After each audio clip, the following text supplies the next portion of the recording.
സ്കൂളുകളിലെ ഉച്ചയൂണിൻ്റെ പിന്നിൽ കനിവുള്ളൊരു കുഞ്ഞിൻ്റെ കഥയുണ്ട്. അറിയോ? തമിഴ്നാട് മുഖ്യമന്ത്രിയായിരുന്ന കാമരാജിൻ്റെ അഡ്വൈസറായിരുന്നു സുന്ദരവേൽ. അദ്ദേഹത്തിൻ്റെ മകൻ വള്ളുവൻ എന്നും സ്കൂളിലേക്ക് ഏറ്റവും നല്ല ഫുഡുമായിട്ട് പോകും.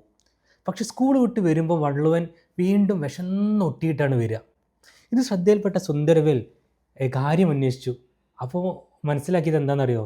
വള്ളുവൻ സ്കൂളിൽ പട്ടിണിയുമായി എത്തുന്ന തൻ്റെ കൂട്ടുകാർക്ക് താൻ കൊണ്ടുപോകുന്ന മുഴുവൻ ഭക്ഷണം വിതരണം ചെയ്യും. എന്നിട്ട് വള്ളുവൻ വിശന്നവനായ വീട്ടിലേക്ക് തിരിച്ചു വരും. ആലോചിച്ച് നോക്കൂ. അങ്ങനെ ഈ വിഷയം ശ്രദ്ധയിൽപ്പെട്ടപ്പോൾ സുന്ദരവേൽ കാര്യം തമിഴ്നാടിൻ്റെ മുഖ്യമന്ത്രിയായിരുന്ന കാമരാജിനോട് പറഞ്ഞു. അദ്ദേഹം മന്ത്രിസഭയിൽ അവതരിപ്പിച്ചു. മുഴുവൻ സ്കൂളുകളിലും സൗജന്യമായ ഭക്ഷണം ഏർപ്പെടുത്തി. അതാണ് പിന്നെ രാജ്യത്തൊട്ടാകെ വ്യാപിച്ചത്. നമ്മുടെ കേരളത്തിലൊക്കെ ഏറ്റവും സുലഭമാണ്. നമ്മളൊക്കെ അത് കഴിച്ച് വളർന്നവരാണ്. കനിവുള്ളൊരു കുഞ്ഞിൻ്റെ മനസ്സ് ഒരുപാട് പട്ടിണി മാറ്റിയ കഥയാണ് നമ്മുടെ സ്കൂളിലെ ഉച്ചയൂണിൻ്റെ പിന്നിലുള്ളത്.